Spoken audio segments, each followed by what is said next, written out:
Bom dia, meus amigos e minhas amigas. Estamos aqui hoje com mais um vídeo do nosso canal Marcos Pinheiro.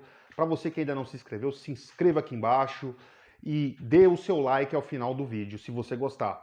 Bom, vamos trazer aqui mais um vídeo da nossa playlist, que é a playlist Análise Fílmica, onde nós estaremos analisando aqui hoje, não um filme, mas uma série que fez muito sucesso em 2016, apesar de ser lançada em 2015, ou seja, ela levou em torno de um ano para estourar, mas quando estourou, virou um grande sucesso. Talvez os mais jovens não vão se lembrar, mas aqueles que, como eu, estão na casa dos 30 ou na casa dos 20 anos, com certeza vão se lembrar que é a série Sense8 ou Sense8, que é uma série maravilhosa.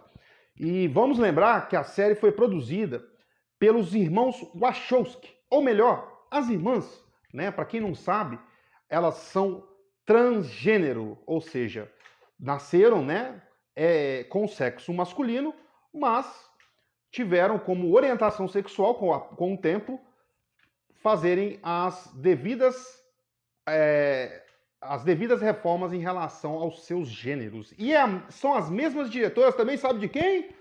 Do Matrix! Isso mesmo, para quem não sabia, elas também fizeram a produção do Matrix.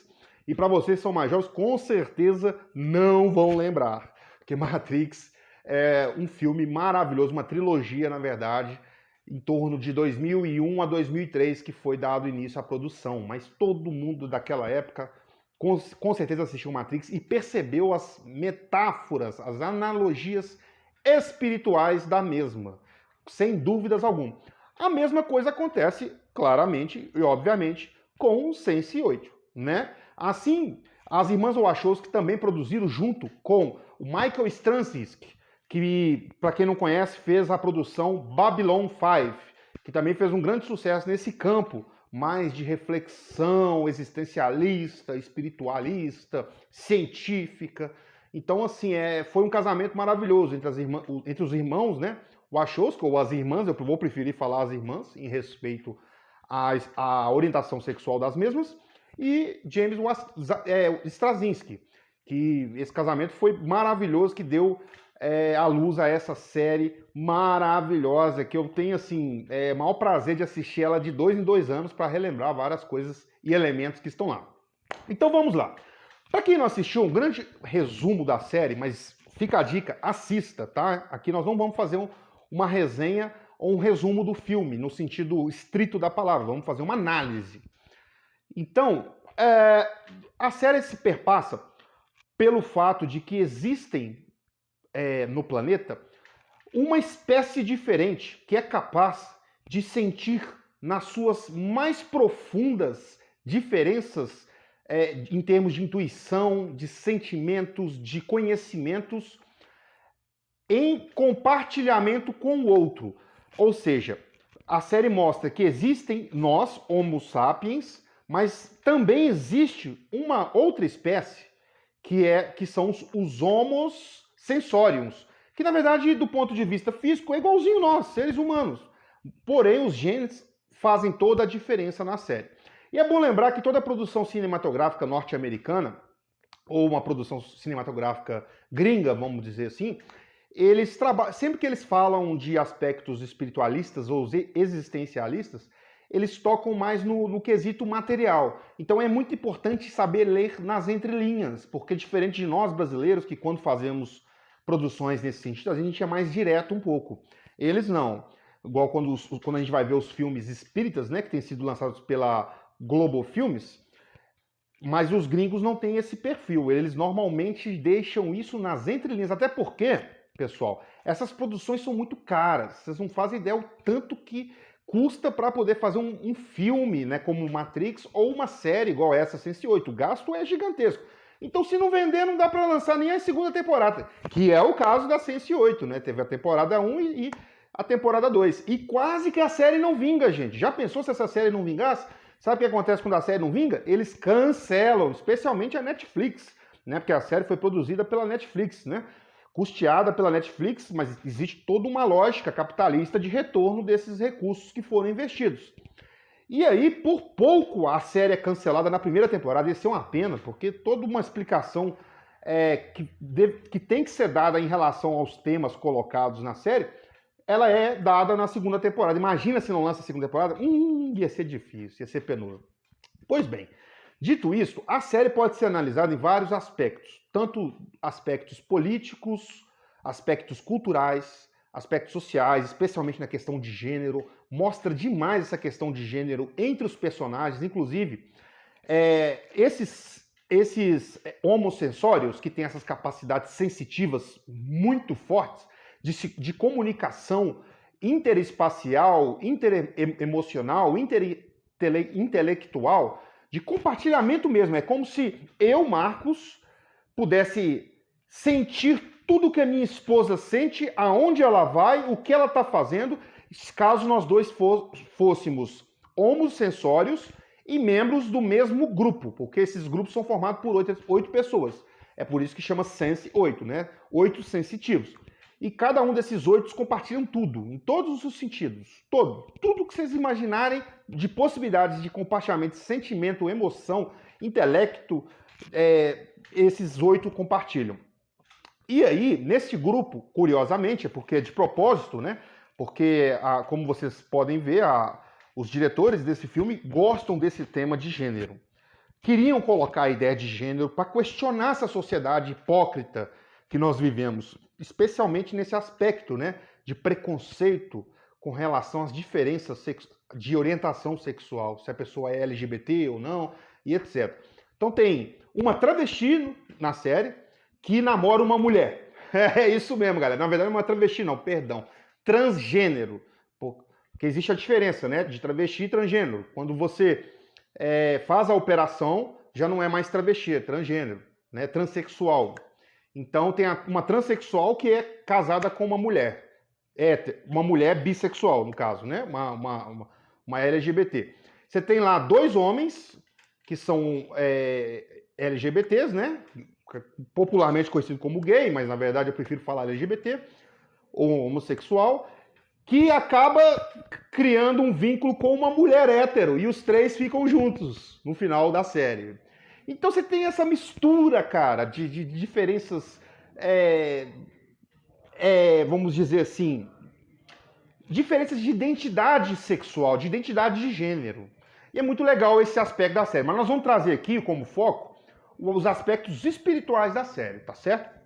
Eu vou trazer 3 analogias ou metáforas, aspectos fantásticos que a série mostra. Para o vídeo não ficar muito longo, mas eu poderia trazer aqui 20, porque a série é riquíssima. E um dos aspectos é a questão da incorporação-canalização. Porque quando esses homossensórios, que na verdade, se a gente for parar para pensar, os espíritos da 5ª dimensão, eles, de certa forma, se comunicam assim. Não tem a linguagem verbal, a linguagem ela é num outro viés de diálogo, num outro viés de comunicação.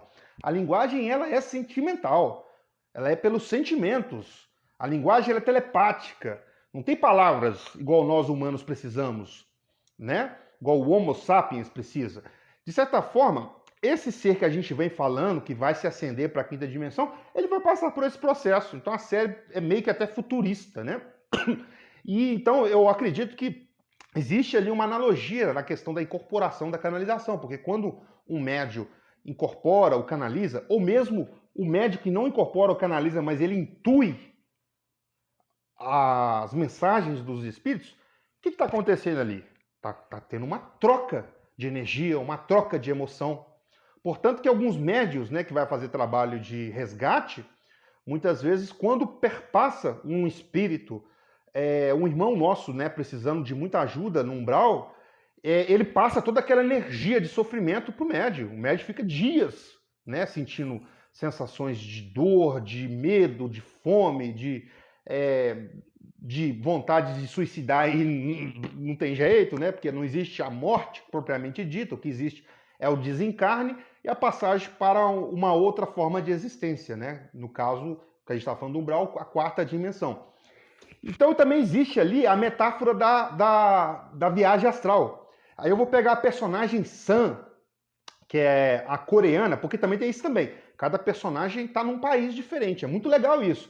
E aí você imagina como é que uma pessoa que nunca falou coreano, um norte-americano, que tem dois personagens que estão nos Estados Unidos, como é que eles trocam entre si conexões e informações? Não é pela linguagem verbal, porque senão ele não entenderia coreano, ele nunca estudou coreano na vida.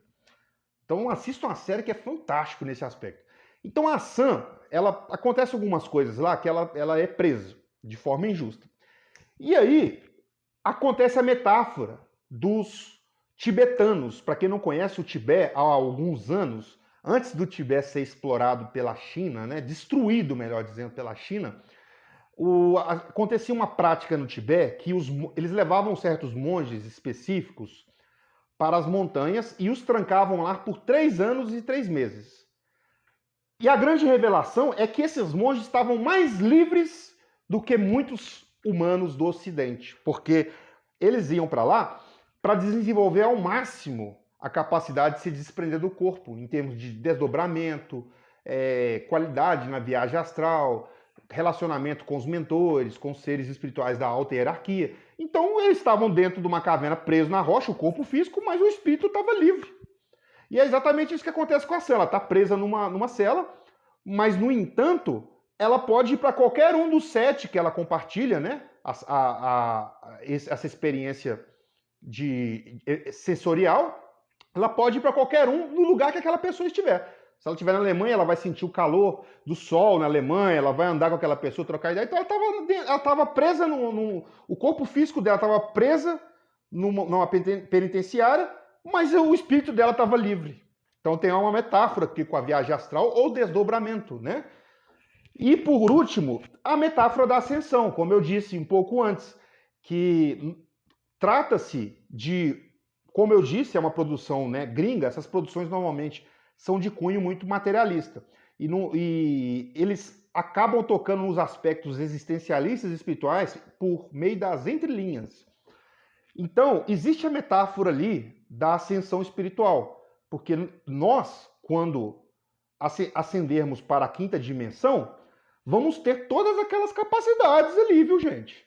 Aquilo ali não é tão ficção assim, não. Só que, no entanto, não se trata de um gene específico que evoluiu na escala natural do planeta. Não tem nada natural. Tudo que existe aqui é um projeto. Nós vivemos sob a tutela de um projeto Terra. Esse é o problema da série, por ter um aspecto materialista na concepção da coisa, então não vai falar de forma direta as questões espirituais que estão por trás, né, da realidade última. Então existe todo um projeto Terra, não existe essa coisa do darwinismo. Tá? O darwinismo é uma falácia, uma mentira que a ciência conta até hoje. E ali na série trabalha a questão do Darwin como se ele tivesse correto, né? Então é um equívoco, mas a série tem que colocar assim, porque senão não vende. Né? Se falar que Darwin estava errado, pode dar até problema, né? Já pensou falar que Darwin estava errado? Então a série tem que fazer eu acredito que os irmãos Wachowski, ou as irmãs Wachowski, tem que driblar um pouquinho, né? Para conseguir produzir a série e vender nesse planeta de provas e expiações. Bom, pessoal, é isso. Espero que vocês tenham gostado da análise. Nós vamos estar trazendo mais análises aqui, fílmicas, no caso, filmes, séries, entre outros. Vamos estar trazendo também, para quem não sabe, análise de livros muito em breve. Um forte abraço, fiquem com Deus e dê a sua curtida aí se tiver gostado do vídeo. Gratidão!